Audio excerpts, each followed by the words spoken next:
به سدان خلکن باجاری قامشلو جنازه اندام هیزن ارکا خوپاراستن محمد الابراهیم لگورستان شهید دلیل صاروخان الباجاری قامشلو سپارتناخه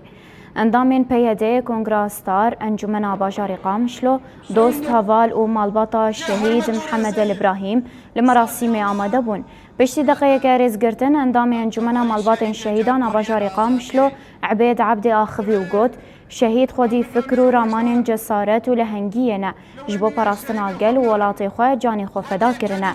داینا مافی وان شهیدان تنه به شوپاندنا ریاوان پکته پاش اندام ریوبریا عیالتا شهید روبار قامشلو نزیر صوفی جیا خوی و همو جانگورین آزادی کردستان ببیرانی و گوت دیدیرو که ده گلک قهرمان جانی خو فدای کردستان کرنه او بون دیروک جگل خوره نزیر صوفی ده بردوام خفتنا خدا سوزا شوپاندنا ریا شهیدان دا